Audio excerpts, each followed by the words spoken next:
Hi, I'm here today at Nissan of Keene, and I've got Ben Smith with me, and he's going to be at the Drive Electric Expo at Keene Ice on September 15th, which is a Saturday, from 12 to 4, offering test drives on the Nissan Leaf.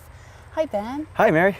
And I just wanted to have you tell us a little bit about the Nissan Leaf and some of its bragging rights. So what's its biggest bragging right? Well, it's hard to actually say. The Leaf came out in about 2011, and it's actually become the highest sold electric vehicle in the United States and in the world. The Leaf, so there is a big change to the Leaf this year for 2018. Nissan did it. This is the second generation Leaf. So Nissan increased the range significantly. So this new Leaf actually gets about 150 miles in total range. And that's really important for all of us New Englanders, right? Because all of us who live in Keene and the Monadnock region, where do we love to go? You know, when we're taking our big rides, we probably like to go to Concord and Manchester. And the average commute's actually only about 50 miles. So, you know, you kind of think like, is it going to work? Is it going to work? And yeah, like I said, the average commute's only about 50 miles. So you're well within that range with the distance you're going to get on the Leaf. And you could even maybe go to Concord. You could. You definitely could. You could make it in a round trip. I mean, depending, you know, there's factors in how you're driving, and if you're using the AC and the heat and stuff like that. But, you know, the infrastructure for charging is constantly growing and constantly improving. So. Yeah, and I know that Concord has a whole lot of charging stations, right? They do, yep. And there's a lot of great ways to find them out. There's a PlugShare, which is a great app, which you can see, you know, where all the charging stations are, all the different levels 1, 2, and 3, you know, and. Okay, and I bet our viewers don't know what 1, 2, and 3 is. So can you give us a little preview? Yeah. So what's 1, 2, and 3 for all of us who are newbies? The first way to charge it, you can charge with what they call a trickle. There's a couple names for it. It's like a regular house outlet, 110 outlet, a trickle charger. So, you know, that is the longest way to charge. Okay. And so how long would it charge? So let's say that I took a big long trip. I decided to go to Concord. Maybe I wanted to get my Congress people to listen to me. And so I drove up there, I drove back, I came home, my car's kind of tired, and I don't have any other type of charging, and I just plug my wall outlet into my car. So when could I hope to get going again? You're looking at, I mean, it's going to be over 20 hours. So, okay. You know, a really cool thing that Nissan's done with the redesign, though, is they've included on a lot of the models a level 2 charging cable that comes with the vehicle. So that way is going to take a significantly less time to charge, you know, less than 10 hours, which is the 110 and the level 1 and 2 anyway can be charged right from this port here. Okay. Okay, and you said, I know we just had this truck go by, and I think maybe some people couldn't hear it really well. Yeah. And you said this level 2. So what is a level 2? Because I think it's something that we all know. A dryer outlet, you know, in your house. That's probably the most common. That kind of 4-prong. The big one, yeah. Yeah. So, you know, 240 outlet, you know, 240 volt outlet. So that one, again, will charge in under 10 hours. And that's probably really easy to get an electrician to add into your garage. It is very easy. So right. And you said that Nissan is now on a lot of their models, including the cable? Including the cable you need, yep. Oh, so you just get an electrician to come, wire that up, and then you're done. You're good to go. And so if I came home from Concord and I plugged in that level 2, now how long? I wouldn't have to wait overnight, right? You would not. I mean, you would if you were completely depleted on range. You're looking about 8 to 10 hours. Okay.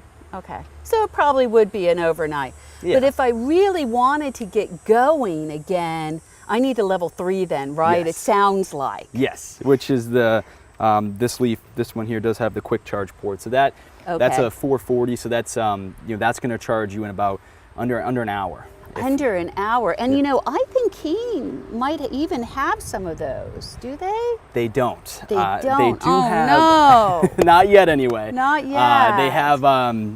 Keene actually just put in 2 level 2 charging stations behind the Margaritas restaurant. So, you know, like I said, the infrastructure is constantly improving. Yeah, but still, that's only if I'm going all the way up to Concord and back, and I didn't bother to plug it in at Concord, right? Correct. So wherever I go, and and I know there's good charging stations by, I can just plug that baby in and I can just keep adding to the charge so I don't get it really depleted. Yes.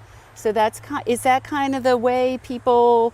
That is, you know, if anyway you're doing a travel like that, if there's a place you can plug in and just keep regenerating your charge, you definitely want to do that just to keep yourself with the most range possible. And what about winter driving? Could I just put snow tires on this bad boy? You could, yeah. The Leaf actually does really well in the snow. I had one myself. I had one in 2012, so I got to experience it in driving in this area. And with the way the batteries are and the weight distribution in the Leaf for a front-wheel drive vehicle, it actually does very well in the snow. I didn't even have snow tires on mine. I had I rode it for 3 winters. So.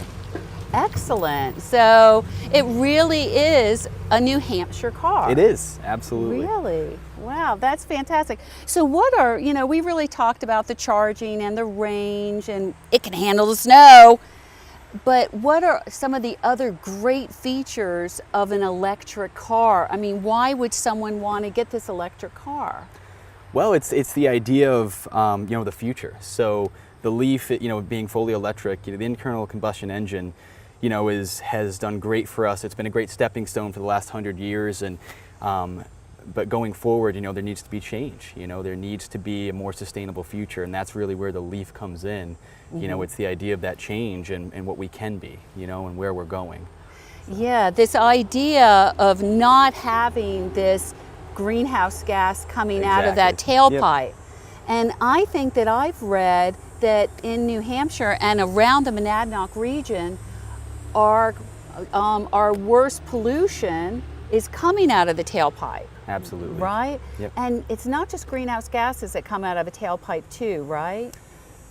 We get particulates, right? We get pollution out. So when we're thinking about an electric vehicle, we're taking away that tailpipe pollution, and that's really hard to keep clean, isn't it? It is. Every single tailpipe, what can we do?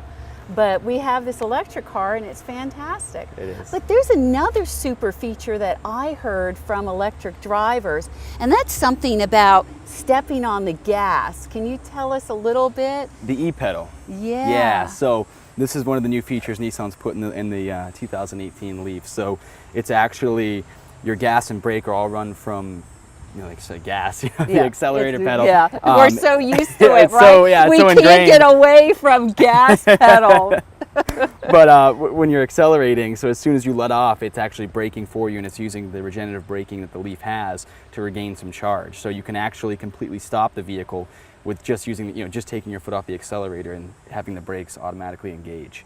Oh my gosh. It's very different at first. It's very, it's a totally different way of driving, and but it's I'm excited to show everyone at the expo, and so they can check it out and see what they think. Yeah, I want to get behind the wheel of this car. That sounds fantastic. I also heard from people that electric cars have a lot of get up and go. Is that right? They do, yes. So an electric motor has full torque instantaneously. It doesn't have to reach a certain RPM band to get there. So this, like the 0 to 40 in the Leaf is actually incredibly impressive. Like it will not disappoint.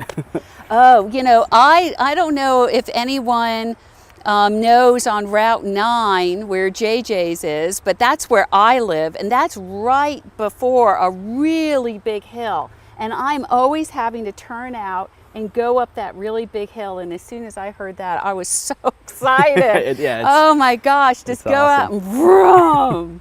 Yeah, someone was talking about 0 to 60 to me, not 0 to 40. You're so safe in your 0 to 60. Yeah, it's impressive in that range too. Just the beginning acceleration is very impressive. Yeah, so this seems like a really fantastic car. And I am so happy that you're going to be out there at Keene Ice, September 15th, which is a Saturday, from 12 to 4. So please come and join me and Ben and test drive this fantastic Nissan Leaf. Okay, Ben, we were talking about that level 2 charger that comes with a lot of these Nissan Leafs these years, right? A lot of the styles? Yes, absolutely. So right here, this particular one is the SV model, and it does have the level 2 charging cable. Oh, and it looks like it's nice and long, Yeah. so it can reach depending upon how you want to set up Yep. your charger. And I'm looking here, and everyone, you can see that this just goes right into the front of the car, right? We've already looked at that. And this end, wow, that sure does look like a dryer plug here. So level 2, just as Ben described. And then what is this kind of big block here? I mean, I know that this is some kind of... It's an adapter, that just helps regulate the charging and has you give some information on the outside if it's when it's ready and fully charged. Oh, okay, so is that could be green? Yes. Okay, Yep. we love green for ready. Okay, guys, so you get your Nissan Leaf, and you get, which model is this? This is an SV with technology package that comes with this. Also, the S with charge packages will come with this cable as well. Okay, great. So you've got 2 options to choose from to get this cable, and then just plug this into your dryer outlet, or get an electrician to set one up right in your garage or driveway. Thank you, Ben, for showing it to us today. You're welcome.